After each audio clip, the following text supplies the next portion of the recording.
Graça e paz, amados irmãos. Para quem não me conhece, me chamo André de Souza Santos. Estou aqui para ministrar mais uma disciplina da nossa escola edificadora. O nome da nossa disciplina se chama Como Ser Dirigido pelo Espírito. Eu quero lhe dizer que é uma satisfação, é um prazer, um privilégio muito grande ter mais oportunidade de estar ministrando essa aula para vocês, né? Que na nossa igreja nós andamos numa fé, numa visão de que todo crente é um ministro. Eu estou aqui hoje para ministrar uma palavra para você, mas assim um dia eu estive aí sentado, assim como você. E se você crê, você também pode estar um dia aqui, onde eu estou também, ministrando uma palavra. Você crê? Diga amém, em nome de Jesus. E eu quero começar relembrando um pouco, recapitulando daquilo que... Mas antes de começar, vamos orar, ver uma direção, curve sua cabeça, feche seus olhos pela fé. Vamos orar em nome de Jesus para que o Senhor fale conosco, amém? Pai amado, Pai querido, eu te peço, Senhor, que o Senhor venha falar aos nossos corações poderosamente. Eu declaro mente e coração aberto para receber mais do Senhor. Espírito de sabedoria, de revelação, do pleno conhecimento da Tua Palavra. Nos dá entendimento, Abba Pai. Papai amado, Papai querido, nos dá um coração ensinável, um coração que entende aqui aquilo que o Senhor quer falar conosco, em nome de Jesus. Amém. Glória a Deus. E como eu disse, recapitulando um pouco daquilo que você viu na aula passada, você sabe que nosso corpo foi constituído de três partes, espírito, alma e corpo, onde Deus fala conosco no nosso espírito, e nosso espírito ele precisa ser o quê? Regenerado, para ser o quê? Guiado por Deus, para ser guiado por Deus. Nossa alma precisa ser o quê? Transformada por meio que da renovação da nossa mente, que é quem renova nossa mente, a palavra de Deus. E o nosso corpo precisa o que? Ser disciplinado, uma forma poderosa de disciplinar o nosso corpo é por meio do jejum, não é verdade? E você lembra quantas funções tem nossa alma? Nossa alma tem o que? 3 funções. Quais são elas? Mente, vontades e emoções. Qual a principal função da nossa alma? Nossa mente. É aqui que o inimigo quer lançar os dados inflamados. A nossa mente quer lançar as setas, para minar nossa fé, para nos tirar a paz, para nos amedrontar, nos intimidar. Mas nós temos que declarar, que Jesus que nós temos a mente de Cristo, da palavra do Senhor. Nós temos o Senhor, nos reveste com a tua armadura, blinda nossa mente por meio do teu Espírito, da tua armadura, em nome de Jesus. E para começarmos também aqui, eu quero recitar esses 2 versículos bem no começo, sua página 28. Aqui nosso tema, anjos no Espírito pela fé. Se vivemos no Espírito, andemos também no Espírito, está lá em Gálatas 5:25. E também, visto que andamos por fé e não pelo que vemos. 2 versículos poderosos aí, para nós. O nosso espírito já foi regenerado. E uma vez que fomos regenerados, a vontade de Deus é nos dirigir através do Espírito Santo que habita em nosso espírito. Como e quando foi que o Espírito Santo veio habitar no meio do seu espírito? Como quando a gente nascemos de novo em Cristo Jesus, quando a gente confessou a Cristo Jesus como nosso único e suficiente Salvador, o Espírito Santo veio habitar dentro do meu e do seu espírito, e nosso espírito foi santificado, transformado, regenerado. Nossa alma está sendo transformada, está sendo santificada, nossa alma está sendo salva, por meio do Espírito Santo de Deus, que habita dentro de mim e de você, que nascemos de novo em Cristo Jesus. Nós temos, portanto, tudo que é necessário para uma vida santa e vitoriosa, e esta provisão é a pessoa do Espírito Santo. Quando você ouve Espírito Santo, é o Consolador, aquele que nos encoraja, nosso ajudador, é aquele que Cristo prometeu: eu lhe deixarei um advogado. É a pessoa, o Espírito Santo é o próprio Deus, é o próprio Jesus, em nós, dentro de nós, a pessoa do Senhor habitando dentro de nós. É o nosso amigo em quem nós podemos confiar em todo tempo, e Ele é o nosso amigo fiel, em que nos dá nos conduz a uma vida vitoriosa, uma vida de santidade, com o nosso Deus, nosso Pai. Amém? A vida cristã é constituída de duas substituições. A primeira foi na cruz, onde o Senhor Jesus morreu por nosso lugar, no meu e no seu lugar. E a segunda é no nosso dia a dia, quando o Espírito Santo quer viver em nós, sendo a nossa própria vida. E essa primeira substituição fala que Jesus recebeu aquilo que era para mim e você receber ali na cruz, a ira de Deus. Você sabe que quando Cristo estava ali pendurado na cruz, o madeiro, Deus via ele como maldito. Como assim? Sim, está lá em Gálatas 3,13. Maldito todo aquele que é pendurado no madeiro. Pois você pode até conferir aí na palavra de Deus, Gálatas 3,13. Por quê? Por que, André? Porque ali Jesus, ele foi enxertado nele, foi colocado em Jesus todo o pecado da humanidade, doenças, enfermidades, maldição da lei. E ali Deus, quando olhava para ele, viu que um pecador, um maldito, mas tudo com propósito, sabe? Tudo por amor, a motivação maior, a motivação da graça é o amor, Cristo é a própria graça de Deus. Ele é a glória de Deus, Ele é a face do nosso Deus, Ele é a expressão total de Deus.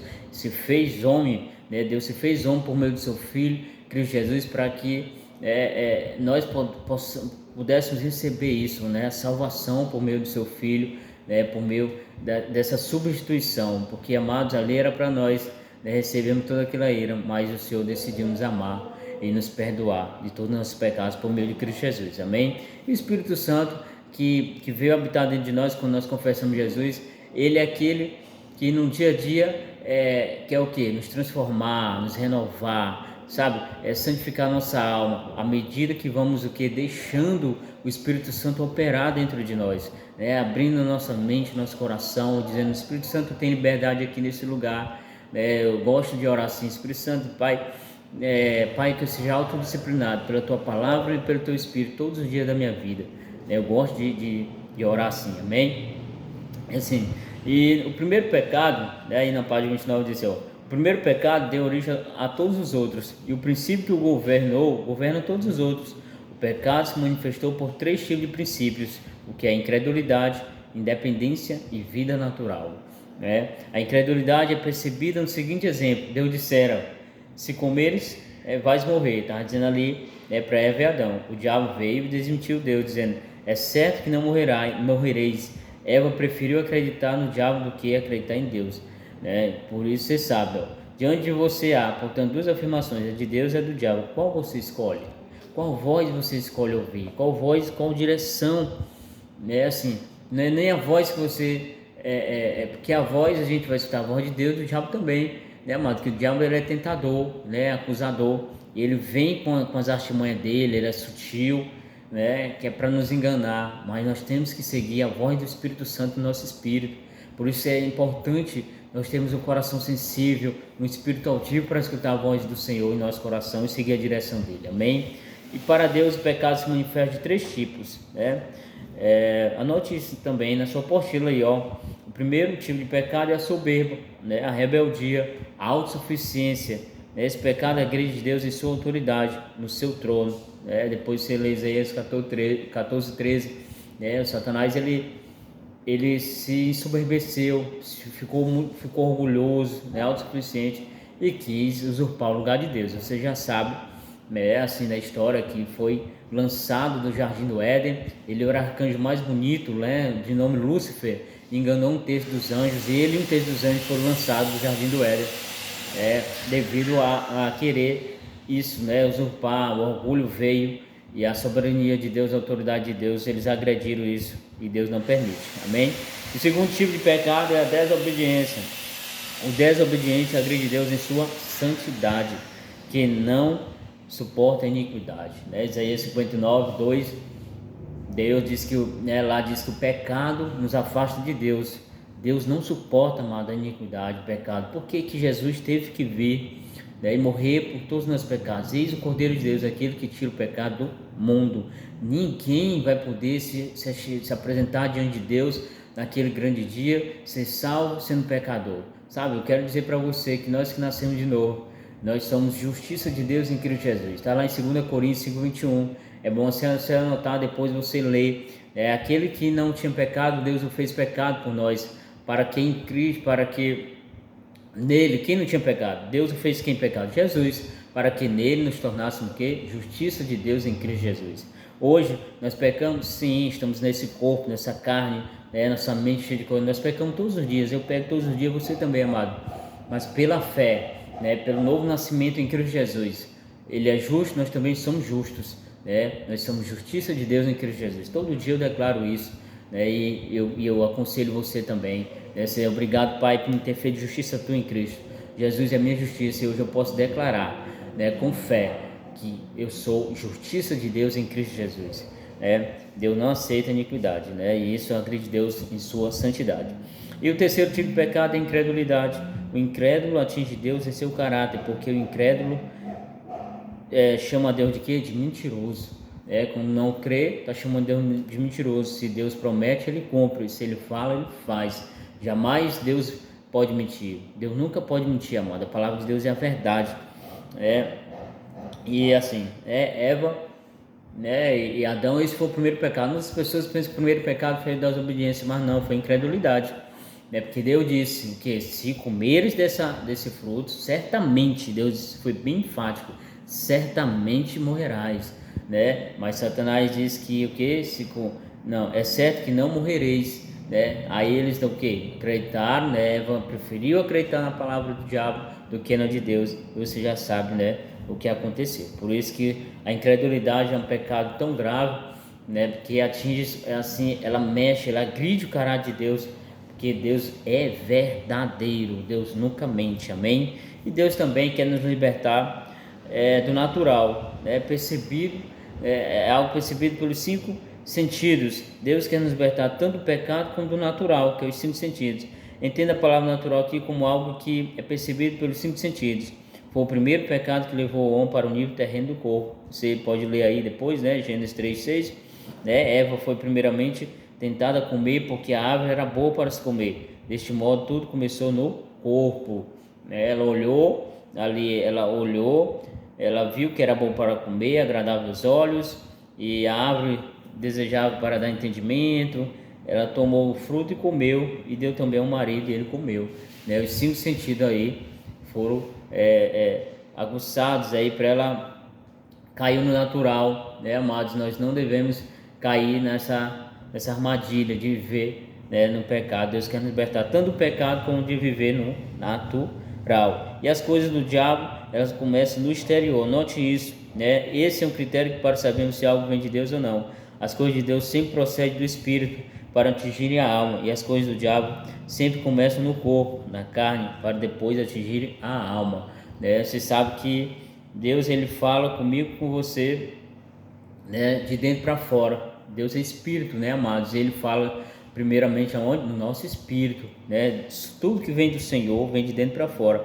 Agora do diabo vem o que? De forma externa, né? Ele é aquele que ele é sedutor, né? Aquele que nos seduz com a concupiscência dos olhos, nos traz ali uma coisa para a gente desejar com nossos olhos, e aí a gente cometer e cair no pecado. Primeiro ele vem tentar, né? Ser tentado, nunca esqueça que ser tentado não é pecado. Todos nós somos tentados pelo diabo, né? Todos os dias, as coisas, as concupiscências da carne, essas coisas do mundo. Mas ser tentado não é pecado. Agora, quando você é tentado e cai nessa tentação, aí você vai para o pecado. E isso, né? Isso desagrada ao nosso Deus, amém? E assim, depois da queda, tudo começou no corpo. Assim, para andar no espírito, precisamos andar no nível do sobrenatural em disciplina e sujeição ao corpo, né? Sobrenatural aqui não significa algo fenomenal ou extraordinário, né? Senão o meio espiritual e não natural. Eu gosto desse versículo também, aí na sua página 30, né? Que porque o pecado não terá domínio sobre vós, porque não estáis debaixo da lei, sim da graça. Presta atenção. O pecado, ele não tem mais domínio sobre a minha e a sua vida, porque Jesus levou todos os nossos pecados na cruz, né?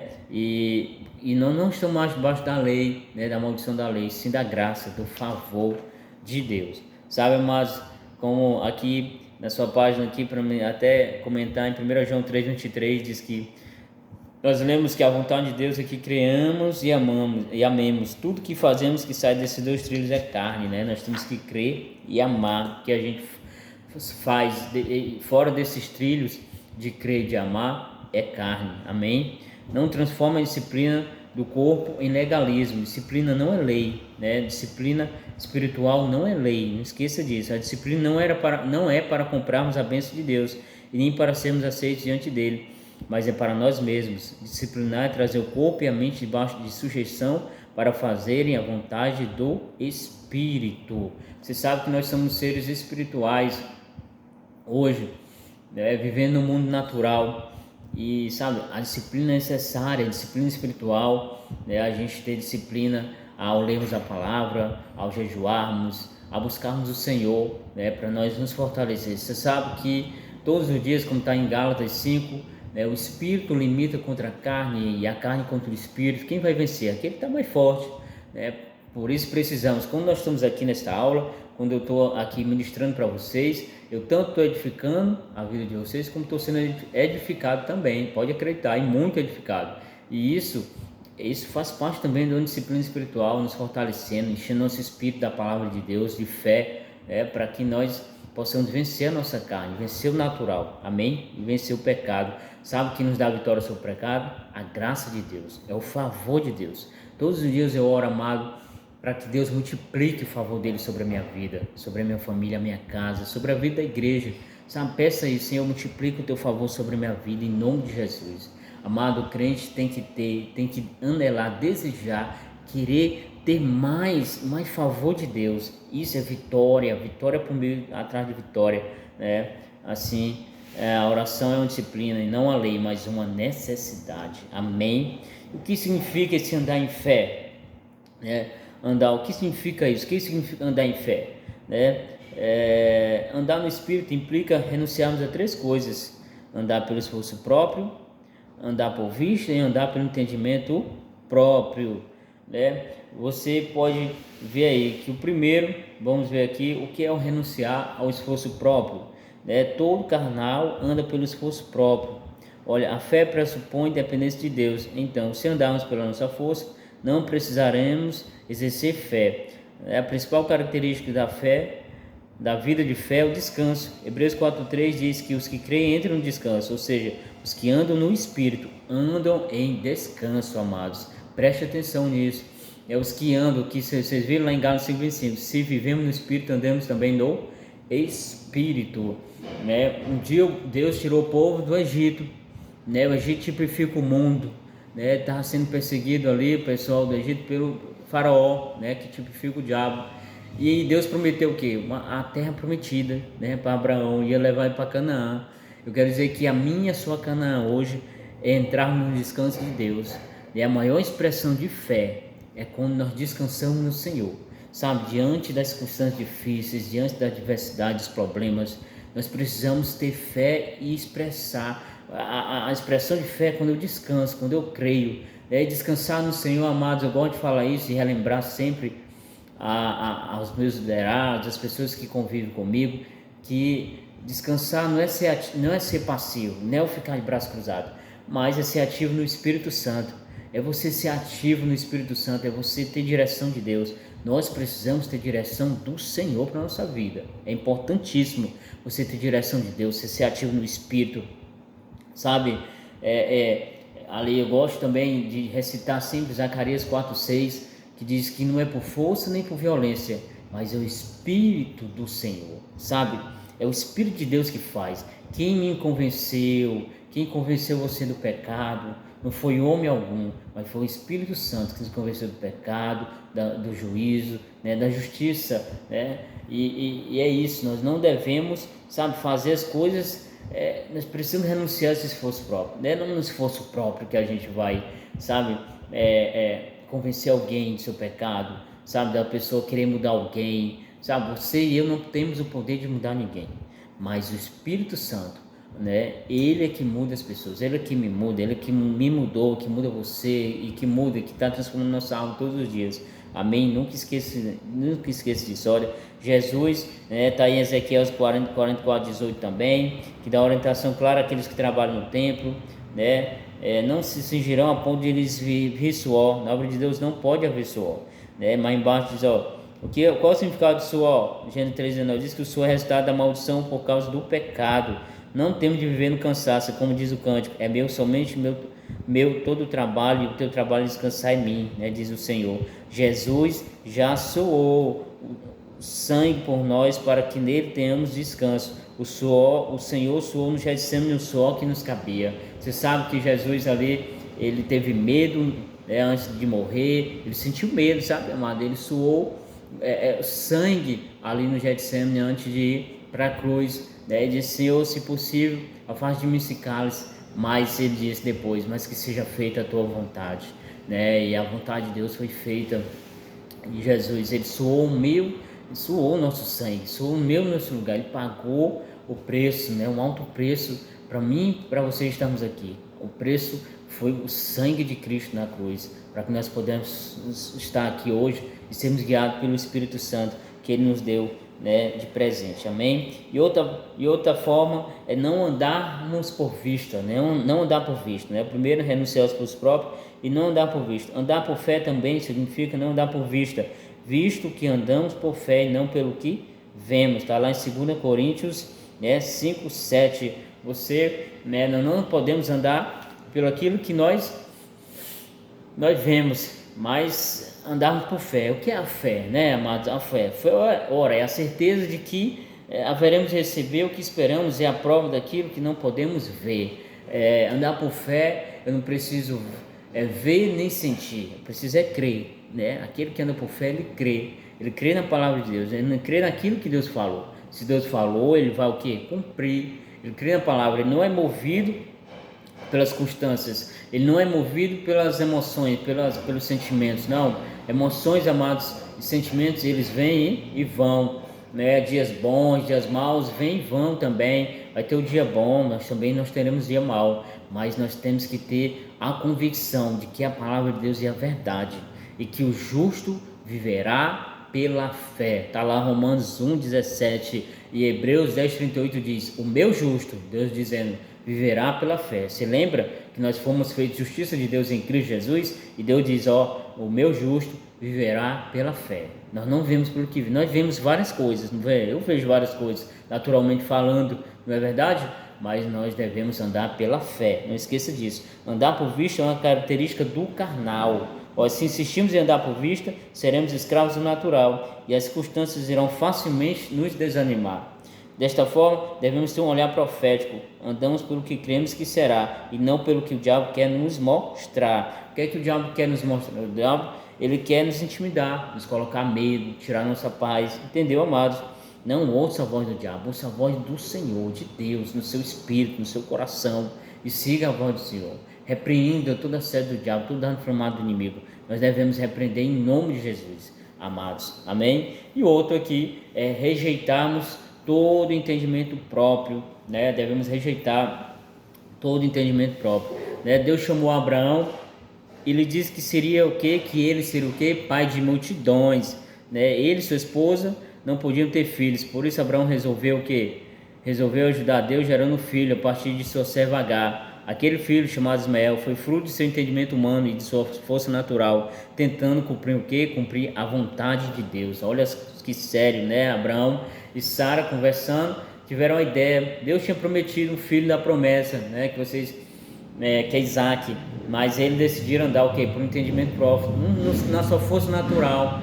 E aí a concubina Agar, né, se deitou ali com Abraão e teve Ismael, né? E assim, ele quis ajudar Deus, sabe? Onde Deus disse para ele não fazer nada, deixar só Deus trabalhar, sabe? Mas não queira. Nós somos cooperadores do Espírito Santo, com o Espírito Santo, amém? Sempre lindo, nós cooperamos com o Espírito Santo, mas tem coisas, Deus, que Deus não vai querer que nós metamos a mão, que a gente ajude Ele de alguma forma. Deixa Deus trabalhar, descansa, amado. Deus está dizendo: descansa, deixa que eu estou trabalhando nisso que você tá me pedindo. Às vezes você quer meter ali os pés pelas mãos, mas nós devemos nos aquietar, não andarmos, né, rejeitarmos todo o entendimento próprio, amém? O Senhor não aceita isso, né? Deus rejeita aqueles que fazem coisas que não o agradam, mas rejeita também aqueles que fazem coisas para agradá-lo. Porém, as fazem de acordo com o seu próprio entendimento. Olha só, né? Também tem o exemplo de Saul, Ele ordenou que Saul fosse e destruísse completamente a Amaleque, mas Saul, vendo o gado bonito e as ovelhas gordas, resolveu separá-los para ofertá-los. O entendimento natural é que se trata de desperdício, afinal Saul estaria ofertando isso a Deus. Deus, ele diz lá em Romanos 8:8 que nada, aqueles que estão na carne não pode agradar. Amado, aqueles que vivem e andam na carne não pode agradar ao Senhor.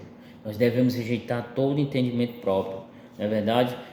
Provérbios 3, 5, 6, depois você anota aí e lê na sua palavra, na sua Bíblia aí, ou lá no celular, física, diz assim que nós devemos confiar no Senhor de todo o nosso coração, não andarmos no nosso próprio entendimento, não nos apoiarmos na nossa própria inteligência, mas a gente devemos confiar no Senhor de todo o nosso coração, que Ele assim, entregar nosso caminho para Ele, que Ele vai endireitar nossas veredas, Deus é fiel, amados, e para nós, carne, portanto, é andar pela força própria, pela vista e pelo entendimento próprio, e andar em fé é o oposto, é andar no descanso de Deus, ignorar a vista e renunciar ao próprio entendimento. Tá entendendo? Esse é andar no descanso de Deus, é ignorar a vista e renunciar ao próprio entendimento, andar por fé e não por vista, amados. Eu quero declarar que nós somos aqueles que andamos por fé, sabe? Fé na palavra de Deus, naquilo que Deus fala ao nosso respeito. Lá em 1 João 4,17 diz que tal como Cristo é, nós somos nesse mundo. Ele é abençoado, nós também somos. Ele é saudável, nós também somos. Ele é justo, nós também somos. Ele é favorecido, nós também somos. Ele é filho de Deus, nós também somos filhos de Deus, muito amados.